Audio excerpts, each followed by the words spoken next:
नमस्ते दोस्तों। Story nest 1993 में आपका एक बार फिर से स्वागत है।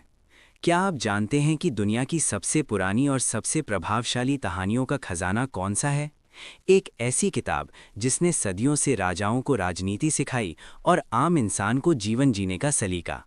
आज हम बात करने जा रहे हैं पंडित विष्णु शर्मा द्वारा रचित कालजयी कृति पंचतंत्र के बारे में। कहते हैं कि एक राजा के 3 मूर्ख पुत्रों को बुद्धिमान बनाने के लिए इन कहानियों की रचना की गई थी। लेकिन आज ये कहानियां केवल बच्चों के लिए नहीं, बल्कि हर उस व्यक्ति के लिए है जो जीवन में सफलता, सूझबूझ और सही फैसले लेने की कला सीखना चाहता है। इस वीडियो में हम पंचतंत्र के 5 तंत्रों यानी सेक्शंस को गहराई से समझेंगे और जानेंगे कि कैसे सदियों पहले लिखी गई ये बातें आज के मॉडर्न दौर में भी उतनी ही सच हैं। तो चलिए शुरू करते हैं कहानियों और सीख का ये अद्भुत सफर। भाग 1।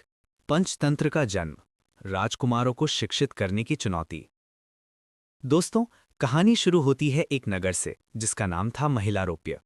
वहां के राजा थे अमर शक्ति। राजा बहुत दयालु और न्यायप्रिय थे, लेकिन एक चिंता उन्हें हमेशा सताती थी। उनके 3 पुत्र बहुशक्ति, उग्र शक्ति और अनंत शक्ति अत्यंत मूर्ख, आलसी और विद्या से विमुख थे। उन्हें पढ़ने लिखने, नीति निपुणता में कोई रुचि नहीं थी। राजा चिंतित थे कि ऐसे अयोग्य पुत्र भविष्य में इस विशाल राज्य का भार कैसे संभाल पाएंगे, कैसे प्रजा का हित कर पाएंगे। राजा ने देश भर के विद्वानों को बुलाया, उन्हें हर तरह के सुख और धन का लालच दिया ताकि वे उनके पुत्रों को शिक्षित कर सकें। लेकिन कोई भी विद्वान इस काम में सफल नहीं हुआ। तभी एक वृद्ध पंडित विष्णु शर्मा सामने आए।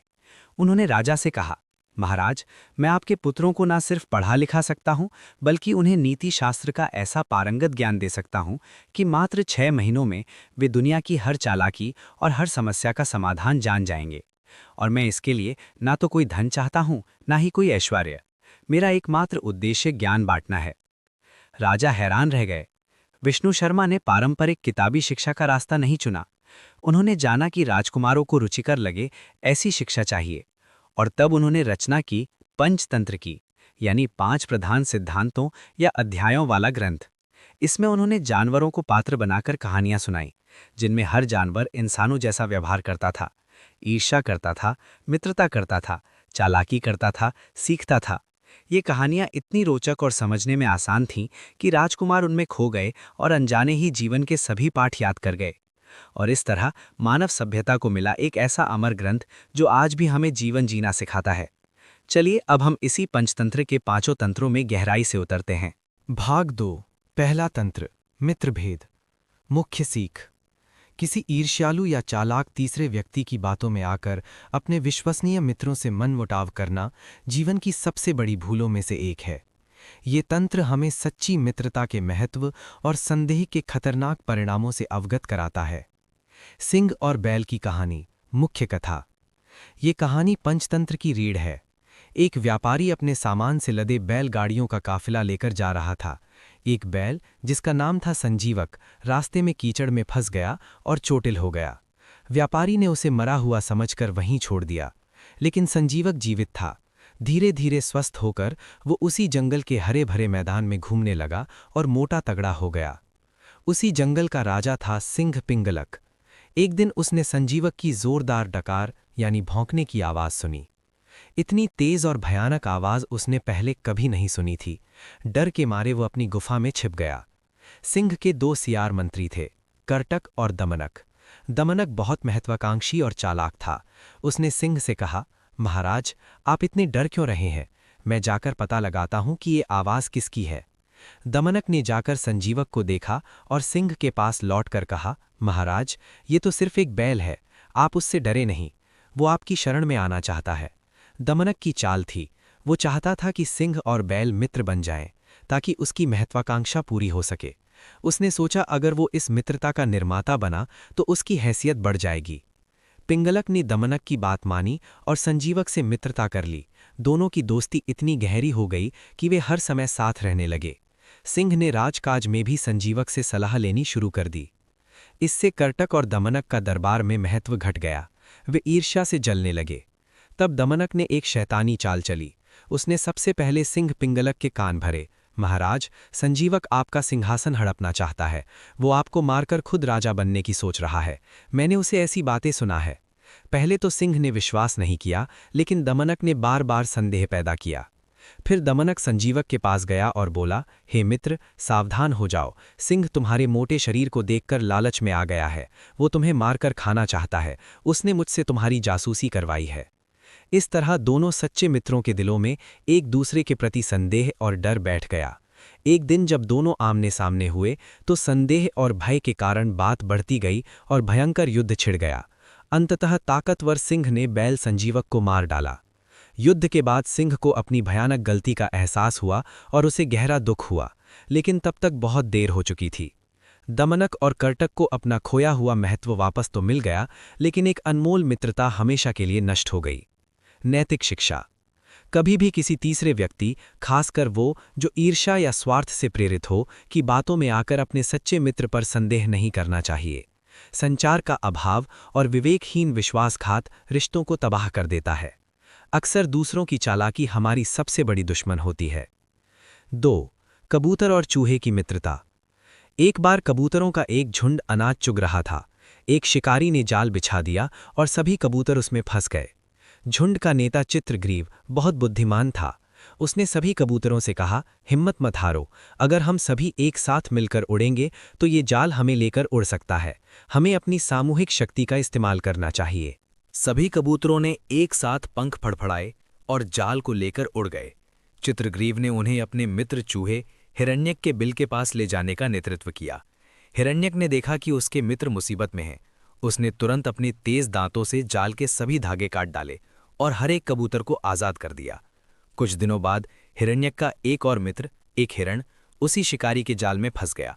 हिरण्यक ने बिना देर किए उसकी मदद के लिए दौड़ लगाई और हिरण के लिए भी जाल काट दिया। इस तरह मित्रता और सहयोग ने तीनों को बचा लिया। नैतिक शिक्षा। सच्ची मित्रता और आपसी सहयोग किसी भी मुश्किल पर विजय दिला सकता है। एकता में बल, ये कोई कहावत नहीं, बल्कि जीवन का सच है। मित्र वही है जो संकट के समय साथ खड़ा हो। 3. बंदर और मगरमच्छ। एक बंदर एक नदी किनारे के पेड़ पर रहता था, जहां बहुत मीठे रसीले फल लगते थे। नदी में एक मगरमच्छ रहता था, जिसका नाम था करालमुख। एक दिन मगरमच्छ पेड़ के नीचे आराम कर रहा था। बंदर ने उसे कुछ मीठे फल दिए। फल इतने स्वादिष्ट थे कि मगरमच्छ रोज आने लगा। धीरे धीरे दोनों में गहरी मित्रता हो गई। बंदर रोज मगरमच्छ के लिए फल तोड़कर लाता और मगरमच्छ उससे बातें करके उसका दिल बहलाता। मगरमच्छ की पत्नी को बंदर के दिल को खाने की इच्छा हुई। उसने अपने पति से कहा, अगर तुम मुझसे प्यार करते हो तो उस बंदर का दिल ला कर दो। मैंने सुना है कि बंदर का दिल खाने से अमृतत्व मिलता है। मगरमच्छ ने बहुत मना किया, लेकिन पत्नी के जिद करने पर मजबूर हो गया। एक दिन उसने बंदर से कहा, मित्र, मेरी पत्नी तुमसे मिलना चाहती है। वो तुम्हारी तारीफ सुन सुनकर तुमसे मिलने का इच्छुक है। मेरे घर चलो, मैं तुम्हें अपनी पीठ पर बैठाकर ले चलता हूँ। बंदर खुशी खुशी तैयार हो गया। रास्ते में मगरमच्छ के मन पर बोझ था। उसने सोचा कि मैं अपने मित्र के साथ विश्वासघात कर रहा हूँ। भावनाओं में बहकर उसने सच्चाई बता दी। मित्र, माफ करना, सच तो ये है कि मेरी पत्नी तुम्हारा दिल खाना चाहती है। मैं तुम्हें उसके पास ले जा रहा हूँ। बंदर के पैरों तले जमीन खिसक गई, लेकिन उसने तुरंत अपनी बुद्धि काम में लाई। वो बोला, अरे यार, तुमने पहले क्यों नहीं कहा? मैं तो अपना दिल पेड़ पर एक डाली में छोड़ आया हूँ। अगर तुमने मुझे पहले बता दिया होता तो मैं उसे लेकर आता। चलो वापस चलते हैं, मैं अपना दिल ले आता हूँ। मूर्ख मगरमच्छ वापस पेड़ के पास लौटा। बंदर तुरंत पेड़ पर चढ़ गया और सुरक्षित डाली पर बैठकर बोला, हे मूर्ख, क्या किसी का दिल शरीर से अलग होकर कहीं रखा होता है? तुमने मित्रता के नाते विश्वासघात किया है। अब जाओ और कभी मेरे सामने मत आना। मगरमच्छ को अपनी गलती का एहसास हुआ और वो शर्मिंदा होकर लौट गया। नैतिक शिक्षा। विश्वासघाती व्यक्ति पर कभी भरोसा न करें, चाहे वो कितना भी अच्छा दोस्त क्यों ना लगे। आपातकाल में घबराने के बजाय धैर्य और चतुराई से काम लेना चाहिए। मूर्ख और भावुक लोग दूसरों के बहकावे में आकर गलत कदम उठा बैठते हैं। 4. कौवे और उल्लू का युद्ध प्रारंभ। एक विशाल पेड़ पर कौओं का एक बड़ा झुंड रहता था, जिसका राजा था मेघवर्ण। पास की एक पहाड़ी की गुफा में उल्लुओं का साम्राज्य था, जिसका राजा था अरिमर्दन। उल्लू रात्रिचर थे और कौओं से घोर शत्रुता रखते थे। एक दिन उल्लू राजा ने कौओं पर भीषण हमला बोल दिया। कौवे संख्या और ताकत में कम थे, इसलिए उन्हें भारी नुकसान उठाना पड़ा। राजा मेघवर्ण बहुत चिंतित हुआ। उसके पास एक बुद्धिमान और दूरदर्शी मंत्री था, सुशेल।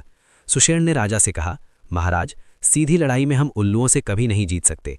उनकी सेना बड़ी है और वे रात में हमला करते हैं जब हम देख नहीं पाते। हमें एक कूटनीतिक समाधान ढूंढना होगा। सुषेण ने एक योजना सुझाई। हमें इस जंगल को छोड़कर किसी मानव राजा के महल में शरण लेनी चाहिए। उल्लू वहां नहीं आ सकते क्योंकि मनुष्य उन्हें अशुभ मानते हैं और मार देते हैं। महल में हमें खाने के लिए राजा के भोजन के अवशेष भी मिल जाएंगे। ये योजना सभी को पसंद आई। कौवों का पूरा झुंड राजा के महल के पेड़ों पर जा बसा और सुरक्षित रहने लगा। नैतिक शिक्षा। शक्तिशाली शत्रु से सीधी टक्कर लेने के बजाय बुद्धिमानी से सुरक्षित स्थान ढूंढना चाहिए। कभी कभी पीछे हटना या रणनीतिक स्थान बदलना ही जीत की कुंजी होता है। समस्या का समाधान हमेशा सामने नहीं, कभी कभी अप्रत्यक्ष रूप से भी मिलता है। कछुआ और हंसों की उड़ान। एक तालाब में कछुआ रहता था। वहां 2 हंस भी आकर रुके। तीनों में गहरी मित्रता हो गई। समय बीतने के साथ तालाब सूखने लगा। हंसों ने कछुए से कहा, मित्र, ये तालाब जल्द ही सूख जाएगा। हमें एक दूर के सदाबहार तालाब में जाना चाहिए। तुम हमारे साथ कैसे चलोगे? कछुआ बहुत दुखी हुआ। तब हंसों ने एक उपाय सोचा। उन्होंने एक मजबूत डंडा लिया और कहा, हम इस डंडे के दोनों सिरे अपनी अपनी चोंच में पकड़कर उड़ेंगे। तुम बीच में अपने मुंह से इस डंडे को मजबूती से पकड़ लेना। इस तरह हम तुम्हें लेकर उड़ जाएंगे। लेकिन याद रखना, रास्ते में बिल्कुल भी बोलना नहीं। अगर तुमने मुंह खोला तो डंडा छूट जाएगा और तुम नीचे गिर जाओगे। कछुआ तैयार हो गया। योजना के अनुसार वो डंडे से लटककर हंसों के साथ उड़ने लगा।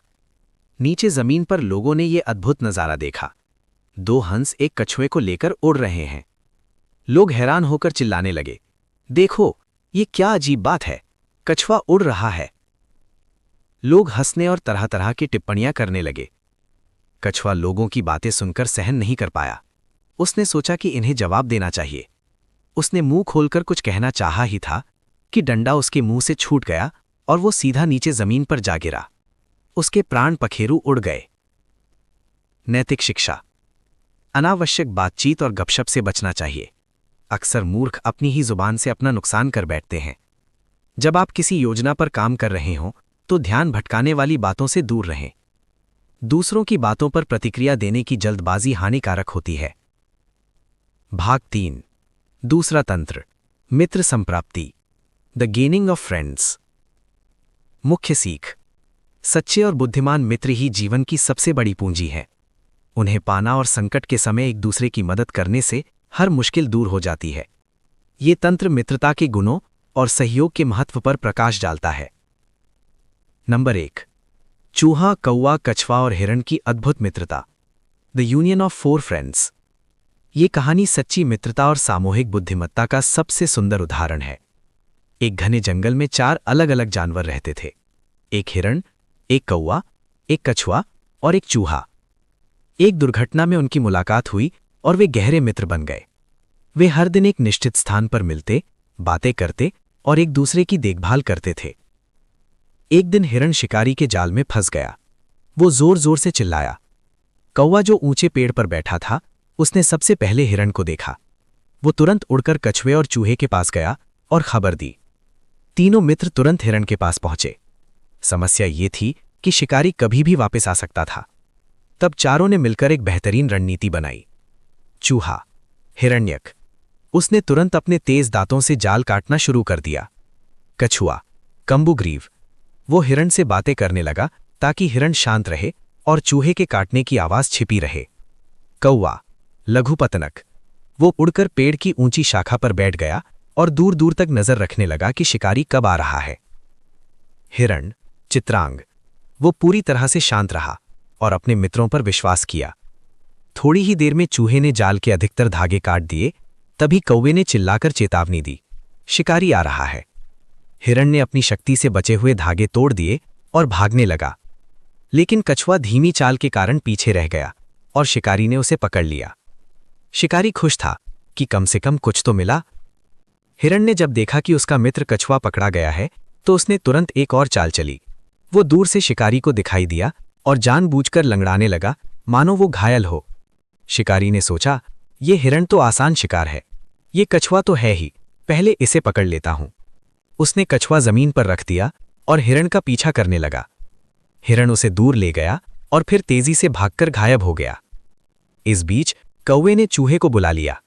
चूहा आया और उसने कछुए के बंधन भी काट डाले। इस तरह चारों मित्रों ने एकजुट होकर अपनी अपनी विशेषताओं का उपयोग करके न सिर्फ हिरण की जान बचाई बल्कि कछुए को भी मुक्त करवा लिया। नैतिक शिक्षा। सच्चे मित्र हर मुसीबत में साथ देते हैं। उनकी मित्रता स्वार्थ से परे होती है। अलग अलग गुणों और क्षमताओं वाले मित्र मिलकर हर समस्या का हल निकाल सकते हैं। सहयोग और टीम वर्क से असंभव को भी संभव किया जा सकता है। नंबर 2, बूढ़ा बाज और 2 व्यापारी। एक बाज बूढ़ा हो गया था और अब शिकार नहीं कर पाता था। वो भूख से व्याकुल था। उसने एक योजना बनाई। उसने एक सोने का हार उठाया और एक ईमानदार और दयालु व्यापारी के आंगन में गिरा दिया। व्यापारी ने जब हार देखा तो वो बहुत खुश हुआ। उसने सोचा कि ये बाज किसी देवता का संदेशवाहक होगा। उसने बाज को प्रतिदिन ताज़ा मांस देने का निश्चय किया। बाज नियमित रूप से आने लगा और व्यापारी उसे भरपेट भोजन देता। कुछ दिनों बाद बाज ने दूसरी कीमती वस्तु एक लालची और धूर्त व्यापारी के यहां गिराई। उस व्यापारी ने वस्तु देखी तो उसके मन में लालच जाग उठा। उसने सोचा, अगर मैं इस बाज को पकड़ लूं तो ये रोज मेरे लिए खजाना ला सकता है। अगले दिन जब बाज भोजन लेने आया तो लालची व्यापारी ने उसे पकड़ने का जाल बिछा दिया। बाज चतुर था। उसने तुरंत खतरा भांप लिया और वहां से उड़ गया। वो वापस पहले ईमानदार व्यापारी के पास लौट आया, जिसने बिना किसी स्वार्थ के उसकी मदद जारी रखी। नैतिक शिक्षा। सहायता लेने या मित्रता करने के लिए भी सही व्यक्ति का चुनाव जरूरी है। ईमानदार और दयालु व्यक्ति ही सच्चा और विश्वसनीय होता है, लालची नहीं। लालच इंसान की सोच को संकुचित कर देता है और उसे गलत रास्ते पर ले जाता है। किसान की पत्नी और वफादार नेवला। एक किसान दंपत्ति के घर एक छोटा बच्चा था। वे एक नेवले को भी पालतू बनाकर लाए थे। नेवला बच्चे के साथ खेलता, उसकी रखवाली करता और घर में सांप बिच्छू आदि को मार देता था। वो परिवार का एक सदस्य बन गया था। एक दिन स्त्री ने बच्चे को पालने में सुलाया और कहा, हे नेवले, तुम बच्चे की देखभाल करना, मैं पानी लेकर आती हूँ। इतना कहकर वो घड़ा लेकर कुएं पर चली गई। तभी एक जहरीला सांप घर में घुस आया और बच्चे की ओर बढ़ने लगा। नेवले ने सांप को देख लिया। उसने बिना देर किए सांप पर हमला बोल दिया। दोनों में भयंकर लड़ाई हुई। अंततः नेवले ने सांप को मार डाला, लेकिन खुद भी खून से लथपथ हो गया। ठीक उसी समय स्त्री पानी लेकर लौटी। उसने देखा कि नेवला खून से सना हुआ है और मुंह में लाल रंग लिए खड़ा है। बिना सोचे समझे उसने यही समझा कि नेवले ने उसके बच्चे को मार दिया है। क्रोध और दुख में अंधी होकर उसने हाथ में पकड़ा हुआ भारी पानी का घड़ा नेवले पर दे मारा। नेवला तड़पकर वहीं मर गया। तभी उसकी नज़र पालने पर पड़ी। वहां उसका बच्चा चैन से सो रहा था और पास में ही एक मरा हुआ सांप पड़ा था। उसे अपनी भयानक गलती का एहसास हुआ। उसे समझ में आ गया कि नेवले ने उसके बच्चे की जान बचाई थी और उसने अपने ही हाथों उस वफादार प्राणी को मार डाला। उसे अपनी जल्दबाजी और क्रोध पर बहुत पछतावा हुआ, लेकिन तब तक सब कुछ खत्म हो चुका था। नैतिक शिक्षा। क्रोध में और बिना पूरी जानकारी के कभी कोई कदम नहीं उठाना चाहिए। जल्दबाजी का फैसला हमेशा बुरा अंजाम लाता है। अफवाहों या दिखावे पर विश्वास करने से पहले तथ्यों की जांच कर लेनी चाहिए। वफादारी एक अनमोल गुण है। उसे संदेह की नज़र से देखना घातक हो सकता है। Fix transition. भाग 4। तीसरा तंत्र, काकोलुकियम ऑफ क्रोज एंड आउल्स। मुख्य सीख। शत्रु से कैसे निपटें। सीधी टक्कर या युद्ध हमेशा समाधान नहीं है। बुद्धि, कूटनीति, छल और सही रणनीति से शत्रु को परास्त किया जा सकता है। ये तंत्र राजनीति और युद्ध नीति पर केंद्रित है। ये तंत्र पहले तंत्र में शुरू हुई कौवे उल्लू की कहानी का ही विस्तृत और पूर्ण विवरण है। इसमें बताया गया है कि कैसे कौवों के मंत्री सुषेण ने न सिर्फ अपनी जाति को बचाया बल्कि शत्रु का पूर्ण विनाश भी कर दिया। काकोलुकियम की पूरी योजना। शत्रु का आकलन। सुषेण ने स्पष्ट किया कि उल्लू शक्तिशाली हैं। वे रात में हमला करते हैं जब कौवे अंधेरे में देख नहीं सकते। उनकी संख्या अधिक है और उनका राजा अरिमर्दन क्रूर है। सीधे युद्ध में कौवों की हार निश्चित है। सुरक्षित आश्रय। पहली रणनीति थी शरण लेना। सुषेण ने कौवों को मानव राजा के महल में जा बसने की सलाह दी। ये एक सुरक्षित और रणनीतिक पीछे हटना था। यहाँ उल्लू उन पर हमला नहीं कर सकते थे। छल योजना, जासूसी। केवल सुरक्षित रहना ही पर्याप्त नहीं था, शत्रु को नष्ट करना जरूरी था। सुषेण ने स्वयं एक जासूस की भूमिका निभाई। वो उल्लू राजा अरिमर्दन के पास गया और झूठा आत्मसमर्पण करते हुए बोला, हे महाराज, मेरे राजा मेघवर्ण ने मेरा अपमान किया है। मैं उनसे नाराज हूँ और आपकी शरण में आया हूँ। मैं आपकी सेवा करूँगा और कौवों की सारी योजनाएं आपको बताऊँगा। मूर्ख और अहंकारी अरिमर्दन ने बिना सोचे समझे सुषेण पर विश्वास कर लिया और उसे अपने दरबार में रख लिया। शत्रु को एकत्रित करना। सुषेण ने अरिमर्दन से सलाह दी, महाराज, आपके सैनिक अलग अलग पेड़ों और गुफाओं में बिखरे हुए हैं। अगर कौवे रात में अचानक हमला करें तो हम एकजुट होकर जवाब नहीं दे पाएंगे। हमें एक ही सुरक्षित स्थान पर इकट्ठा होना चाहिए। उसने एक पहाड़ी की एक मुखी गुफा का सुझाव दिया, जहां केवल एक ही रास्ता अंदर आने जाने का था। अरिमर्दन ने ये सलाह मान ली और सारे उल्लू उस गुफा में जा बसे।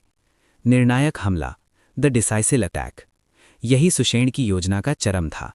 एक रात जब सारे उल्लू गुफा में गहरी नींद में सो रहे थे, सुषेण ने गुप्त रूप से कौवों के राजा मेघवर्ण को संकेत भेजा।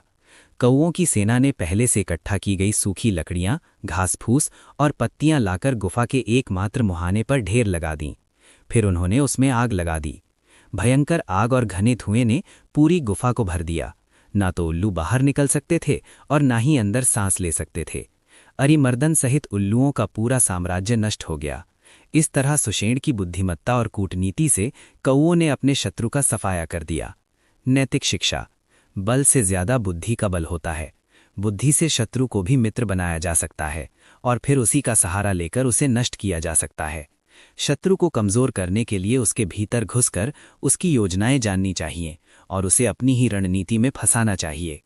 एकता में शक्ति है, लेकिन अगर शत्रु एकत्रित हो जाए तो उसे एक साथ नष्ट करना आसान हो जाता है। यहाँ ये रणनीति उल्टे रूप में इस्तेमाल हुई। भाग 5, चौथा तंत्र, लब्ध प्रणाश। मुख्य सीख। लालच, मूर्खता, अविवेक और असंतोष के कारण प्राप्त धन, सौभाग्य या अवसर भी हाथ से निकल जाता है। ये तंत्र हमें संयम, सतर्कता और विवेक बरतने की सीख देता है। 1. बंदर और घिसा हुआ सींग। एक बढ़ई किसी काम के लिए एक लकड़ी को फाड़ रहा था। उसने लकड़ी में दरार की और उसमें एक सींग यानी लकड़ी का कीला या वेज ठोक दिया ताकि दरार बनी रहे। फिर वो दोपहर के भोजन के लिए चला गया। तभी वहां एक बंदरों का झुंड आया। एक बंदर ने बढ़ई के औजार देखे और उस सींग को देखकर उत्सुक हो गया। उसने सींग को उखाड़ कर देखा। लकड़ी की दरार बंद हो गई और सींग उसके हाथ में रह गया। बंदर को लगा कि ये कोई खाने की चीज होगी। वो उसे चाटने लगा। सींग का घिसा हुआ किनारा इतना तेज और नुकीला था कि बंदर की जीभ कट गई और खून बहने लगा। बंदर दर्द से चिल्लाने लगा। पास ही एक गधा खड़ा था। उसने बंदर की हंसी उड़ाई और कहा, अरे मूर्ख, बिना जाने पहचाने किसी चीज को मुंह में डालने का यही नतीजा होता है। नैतिक शिक्षा। बिना जाने समझे किसी अज्ञात वस्तु को इस्तेमाल नहीं करना चाहिए। जिज्ञासा और लालच में आकर अनजानी चीज हाथ लगाना खतरनाक हो सकता है। अज्ञानता और मूर्खता स्वयं के लिए हानिकारक है। 2. ब्राह्मण और मणिदाता नाग। एक गरीब ब्राह्मण था। एक साधु ने उसे दया करके नागों को बुलाने का एक मंत्र दिया और कहा कि नाग तुम्हें धन देंगे। ब्राह्मण ने मंत्र का जाप किया तो एक विशाल नाग प्रकट हुआ। ब्राह्मण ने अपनी गरीबी का किस्सा सुनाया। नाग प्रसन्न हुआ और उसे एक कामधेनु मणि दी, जो हर दिन एक सोने का सिक्का देती थी। नाग ने चेतावनी दी, इस मणि का रहस्य किसी को मत बताना, नहीं तो ये नष्ट हो जाएगी। ब्राह्मण अमीर हो गया। उसकी समृद्धि देखकर एक दुष्ट और लालची व्यक्ति को शक हुआ। उसने ब्राह्मण को दोस्त बनाया और एक दिन शराब पिलाकर उससे मणि का रहस्य जान लिया। फिर उसने चोरी से असली मणि चुरा ली और उसकी जगह एक नकली मणि रख दी। जब ब्राह्मण को पता चला कि मणि काम नहीं कर रही तो उसने फिर नाग को बुलाया और नई मणि मांगी। नाग ने क्रोधित होकर कहा, तुमने मेरी चेतावनी नहीं मानी और रहस्य उजागर कर दिया। विश्वासघाती को दूसरा अवसर नहीं मिलता। जाओ, अब तुम्हारा भाग्य वही रहेगा जो पहले था। ब्राह्मण फिर गरीब हो गया और पछताने के अलावा कुछ न रहा। नैतिक शिक्षा। गुप्त रखने योग्य बात को गुप्त ही रखना चाहिए। विश्वास का उल्लंघन करने वाला हमेशा हारता है। लापरवाही, शराब और लालची लोगों की संगति सब कुछ छीन लेती है। प्राप्त वस्तु की सुरक्षा और संरक्षण करना भी उतना ही जरूरी है जितना उसे प्राप्त करना। 3. गिद्ध, बिल्ली और बेवकूफ पक्षी। एक पेड़ पर कई पक्षी रहते थे। एक गिद्ध रोज आकर उनके अंडे या चूजे उठाकर ले जाता था। पक्षी बहुत दुखी थे। तभी एक चालाक बिल्ली ने सुअवसर देखा। वो पेड़ के नीचे आकर बोली, मैं तुम्हारा हितैषी हूं। मैं इस पेड़ पर रहकर तुम्हारी रक्षा करूंगी। मैं गिद्ध को भगा दूंगी। मूर्ख पक्षी गिद्ध के भय से इतने व्याकुल थे कि उन्होंने बिल्ली की बात मान ली और उसे पेड़ पर रहने दिया। पहले पहल तो बिल्ली ने गिद्ध को भगा दिया और पक्षी खुश हो गए, लेकिन धीरे धीरे बिल्ली ने एक एक करके सारे अंडे और चूजे खा लिए। पक्षियों को एहसास हुआ तो बहुत देर हो चुकी थी। उन्होंने एक खतरे को दूर करने के लिए एक और बड़े खतरे को अपने घर बुला लिया था। नैतिक शिक्षा। एक छोटे शत्रु से बचने के लिए कभी भी बड़े और खतरनाक शत्रु को अपने पास नहीं बुलाना चाहिए। समस्या का समाधान सोच समझकर और दूरदर्शिता से करें। जल्दबाजी में लिया गया निर्णय घातक हो सकता है। चापलूस और स्वार्थी लोगों की बातों में नहीं आना चाहिए। 4. लोमड़ी और बिल्ली का भाग्य। एक लोमड़ी और एक जंगली बिल्ली शिकारी के जाल में एक साथ फंस गए। बिल्ली छोटी और फुर्तीली थी। उसने तुरंत अपने तेज पंजों से जाल के धागे काटने शुरू कर दिए। थोड़ी ही देर में उसने अपने लिए रास्ता बना लिया। वो लोमड़ी से बोली, मित्र, जल्दी करो, मैंने रास्ता बना लिया है, तुम भी इसी जगह से जाल काटकर निकल आओ, नहीं तो शिकारी आ जाएगा। लेकिन लोमड़ी अपने बड़े शरीर और घमंड में अकड़ी हुई थी। वो सोचने लगी, मैं तो बहुत चालाक हूं, इस छोटी सी बिल्ली की तरह जाल काटना मेरी शान के खिलाफ है। मैं कोई और तरकीब लगाऊंगी, शायद जाल खुद ही ढीला पड़ जाए या कोई और रास्ता मिल जाए। वो सोच में ही पड़ी रही। तभी शिकारी आ गया। उसने लोमड़ी को देखा और उसे मार डाला। बिल्ली तो पहले ही भाग चुकी थी और सुरक्षित थी। नैतिक शिक्षा। अवसर हाथ आने पर उसे तुरंत पकड़ना चाहिए। दिखावटी चालाकी और घमंड में अवसर गवा देना मूर्खता है। साधारण और प्रत्यक्ष उपाय कभी कभी सबसे बेहतर होते हैं बनिस्बत जटिल योजनाओं के। व्यवहारिक बुद्धि सैद्धांतिक चालाकी से बेहतर होती है। भाग 6। 5वां तंत्र, अपरीक्षित कारक। मुख्य सीख। बिना सोचे समझे, बिना परखे और दूसरों की बातों में आकर किया गया काम हमेशा नुकसानदायक होता है। ये तंत्र हमें विवेक, स्वयं की बुद्धि और सतर्क निर्णय लेने का पाठ पढ़ाता है। ब्राह्मण और 3 ठग, द ब्राह्मण एंड द 3 थीव्स। मुख्य कथा। एक गरीब ब्राह्मण ने कड़ी तपस्या करके देवी को प्रसन्न किया। देवी ने उसे एक सोने की मूर्ति दी। ब्राह्मण बहुत खुश हुआ और सोचने लगा कि अब उसका और उसके परिवार का जीवन सुखमय हो जाएगा। वो मूर्ति लेकर घर लौटने लगा। रास्ते में 3 ठगों ने उसे सोने की मूर्ति के साथ देखा। उन्होंने मूर्ति हथियाने की योजना बनाई। वे ब्राह्मण से आगे निकल गए और अलग अलग जगहों पर खड़े हो गए। पहला ठग ब्राह्मण के पास आकर बोला, अरे पंडित जी, आप ये पीतल की बेकार मूर्ति लेकर क्यों घूम रहे हैं? इतना भारी बोझ ढोने से क्या फायदा? ब्राह्मण ने उसे अनसुना कर दिया और सोचा, यह आदमी पागल है, ये तो सोना है। थोड़ी दूर चलकर दूसरा ठग मिला। उसने भी वही बात कही, पंडित जी, लोग आपकी हंसी उड़ाएंगे, पीतल की मूर्ति को सोना समझकर ले जा रहे हैं। इस बार ब्राह्मण के मन में एक छोटा सा संदेह पैदा हुआ। उसने मूर्ति को गौर से देखा, लेकिन फिर भी आगे बढ़ गया। कुछ और दूर चलकर तीसरा ठग मिला। उसने भी ठीक वही शब्द दोहराए, अरे महाशय, ये तो साफ पीतल है, क्या आपको दिखाई नहीं देता? अब ब्राह्मण का विश्वास पूरी तरह डगमगा गया। उसने सोचा, एक आदमी कहता है तो ठीक है, दूसरा कहता है तो शक होता है, लेकिन जब 3 लोग एक ही बात कहें तो वो सच ही होगी। शायद मैं ही भूल कर रहा हूं। देवी ने मेरी परीक्षा ली होगी। इस तरह तीनों ठगों के सुनियोजित झूठ ने ब्राह्मण की बुद्धि को हरा दिया। उसने सोचा, इस भारी मूर्ति को ढोने से क्या लाभ, और उसने मूर्ति को नदी में फेंक दिया। ठग पास ही छिपे हुए थे। उनमें से एक ने तैराकी करके मूर्ति निकाल ली और तीनों बांटकर ले गए। ब्राह्मण हाथ मलता रह गया। नैतिक शिक्षा। अपनी बुद्धि, समझ और विवेक पर विश्वास रखो। दूसरों की बातों में आकर बिना स्वयं परखे कोई निर्णय न लें। भीड़ की राय या बार बार दोहराई गई बात हमेशा सच नहीं होती। इसे मूव हर्ड मेंटालिटी कहते हैं। आत्मविश्वास की कमी और दूसरों पर अंधा भरोसा व्यक्ति को बर्बाद कर देता है। लालची युवक और सोना उगलने वाला चूहा, the greedy youth and the golden dropping mouse. एक दयालु साधु ने एक अनाथ लड़के को पाला। जब लड़का बड़ा हुआ तो साधु ने उसे विदा करते समय एक जादुई चूहा दिया और कहा, ये चूहा हर दिन एक सोने का सिक्का देगा, इससे तुम्हारा गुजारा अच्छे से हो जाएगा। लड़का शहर में आकर रहने लगा। चूहा रोज एक सोने का सिक्का देता और लड़का अमीर हो गया, लेकिन धन के साथ उसमें लालच भी पनपने लगा। एक दिन उसने सोचा, अगर मैं इस चूहे को 2 गुना अनाज खिलाऊंगा तो क्या वो 2 गुना सोना देगा? शायद वो 3 गुना भी दे दे। उसने चूहे को इतना अधिक अनाज खिला दिया कि चूहे का पेट फट गया और वो मर गया। लड़के की आय का एकमात्र स्रोत समाप्त हो गया। वो फिर से गरीबी में जीवन बिताने लगा। नैतिक शिक्षा। लालच का फल हमेशा बुरा होता है। अति किसी भी चीज की अच्छी नहीं होती। संतोष और संयम सबसे बड़ा धन है। प्राप्त वस्तु की कद्र करनी चाहिए। अधिक लाभ की लालच में मूल लाभ भी गवा बैठते हैं। चतुर सियार और शेर, the clever jackal and the lion. जंगल में एक हाथी मर गया था। उसकी मोटी खाल के कारण कोई भी जानवर उसका मांस नहीं खा पा रहा था। सब उसके चारों ओर भूखे घूम रहे थे। एक चतुर सियार ने शेर के पास जाकर विनम्रता से कहा, महाराज, ये हाथी तो आपके लिए ही छोड़ा गया है। इस जंगल में आप ही सबसे शक्तिशाली और योग्य हैं। कृपया आप पहले इसकी खाल फाड़कर इसे खोल दें, फिर हम सब आपकी कृपा से भोजन करेंगे। शेर अपनी प्रशंसा सुनकर खुश हो गया। उसने अपने तेज पंजों और दांतों से हाथी की खाल फाड़ दी। वो स्वयं थोड़ा सा मांस खाकर संतुष्ट हो गया और चला गया।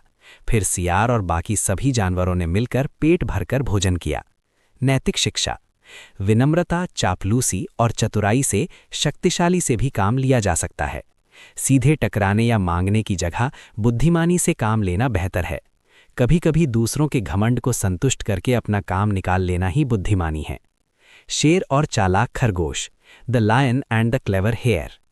एक बूढ़ा शेर था जो शिकार नहीं कर पाता था।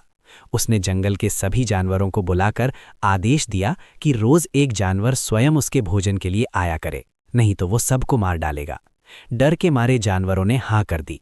एक दिन बारी आई एक छोटे से खरगोश की। खरगोश बहुत चतुर था। वो जानबूझकर देर से शेर की गुफा में पहुंचा। भूखा और क्रोधित शेर घर जा, तुम इतनी देर क्यों कर रहे हो? मैं तुम्हें मार डालूंगा। खरगोश ने डरते हुए कहा, महाराज, मेरी गलती नहीं है। रास्ते में एक और शेर मिला जिसने कहा कि ये जंगल उसका है और उसने मुझे रोक लिया। मैं बहुत मुश्किल से उससे बचकर आया हूं। शेर क्रोध से भर उठा, क्या? मेरे जंगल में कोई दूसरा शेर? उसे अभी मेरे सामने ले चलो। खरगोश, जी महाराज, वो एक गहरे कुएं में रहता है। खरगोश शेर को एक कुएं के पास ले गया और बोला, महाराज, वो इसी में छिपा बैठा है। शेर ने कुएं में झांका। पानी में उसे अपनी ही डरावनी और बड़ी परछाई दिखाई दी। उसने समझा कि दूसरा शेर है। क्रोध में उसने गुर्राते हुए उस परछाई पर हमला बोल दिया और कुएं में कूद पड़ा। वो गहरे पानी में डूबकर मर गया। इस तरह खरगोश ने अपनी बुद्धि और धैर्य से न सिर्फ अपनी बल्कि पूरे जंगल के जानवरों की जान बचाई और उन्हें शेर के आतंक से मुक्ति दिलाई। नैतिक शिक्षा। बुद्धि बल से कहीं बड़ी शक्ति है। शारीरिक शक्ति पर हमेशा बुद्धि की जीत होती है। धैर्य और चालाकी से सबसे बड़े और शक्तिशाली शत्रु को भी हराया जा सकता है। समस्या का समाधान हमेशा हिंसा या सीधे टकराव में नहीं बल्कि बुद्धिमत्ता से मिलता है। 5. धुत्कारे नायरी, यानी देश चोर का नाम लेकर छोड़ा गया। पंचना भंगः, शेरों से बचने का उपाय। शेर से बचने के लिए सियार ने नदी के किनारे चिकनी कब्रगाह बनाई। जब शेर उन्हें पकड़ने आते तो वे चिकनी मिट्टी पर फिसलकर नदी में गिर जाते। इस तरह सियार अपने जानवरों की रक्षा करने में सफल रहे। दूसरे शब्दों में ये कहानी हमें निडर होने का संदेश देती है। नैतिक शिक्षा। परिस्थितियों के अनुरूप नई तकनीक और युक्तियों का प्रयोग करना चाहिए। शत्रु को जीतने के लिए छल कपट का सहारा लेना बुद्धिमानी है। कभी कभी शत्रु के दिखाई देने वाली ताकत से ही नहीं बल्कि उसकी कमजोरी का पता लगाकर उसे परास्त किया जा सकता है। अंत में मुलायम। पंचतंत्र की सार्वकालिक प्रासंगिकता। दोस्तों, जैसा कि आपने इस विस्तृत सारांश में देखा, पंचतंत्र केवल जानवरों की मनोरंजक कहानियों का संग्रह नहीं है। ये पूरा जीवन दर्शन, एक नीतिशास्त्र और व्यावहारिक ज्ञान का खजाना है। विष्णु शर्मा ने इन कहानियों के माध्यम से न सिर्फ 3 राजकुमारों को बल्कि आने वाली पीढ़ियों को जीवन के हर पहलू का ज्ञान दे दिया। आइए एक बार संक्षेप में दोहरा लेते हैं कि पांचों तंत्र हमें क्या सिखाते हैं। 1. मित्रभेद, सच्ची मित्रता के महत्व और किसी के बहकावे में आकर उसे नष्ट न करने की सीख। 2. मित्र संप्राप्ति, अच्छे मित्रों को पहचानने, उन्हें बनाए रखने और संकट में एक दूसरे की मदद करने का पाठ। 3. काकोलुकियम, शत्रु से निपटने की कूटनीति, रणनीति और बुद्धि का उपयोग करना। 4. लब्ध प्रणाश, लालच, मूर्खता और अविवेक से प्राप्त वस्तु को गवा बैठने के खतरे से आगाह करना। 5. अपरीक्षित कारक, बिना सोचे समझे दूसरों की बातों में आकर कार्य करने के दुष्परिणाम और विवेकपूर्ण निर्णय की अहमियत बताना। ये कहानियां सदियों पहले लिखी गई थीं, लेकिन आज 21वीं सदी में भी उतनी ही प्रासंगिक हैं। क्यों? क्योंकि मानव स्वभाव नहीं बदला है। आज भी हमारे आसपास ईर्ष्या, लालच, मित्रता, विश्वासघात, चालाकी और बुद्धिमत्ता के ऐसे ही उदाहरण मिल जाएंगे। पंचतंत्र हमें इन सब स्थितियों को समझने और उनसे सही तरीके से निपटने का मार्गदर्शन देता है। ये सिर्फ बच्चों की कहानी की किताब नहीं, बल्कि राजनीतिज्ञों, कूटनीतिज्ञों, व्यवसायियों और हर उस इंसान के लिए एक गाइड है जो जीवन में आगे बढ़ना और सफल होना चाहता है।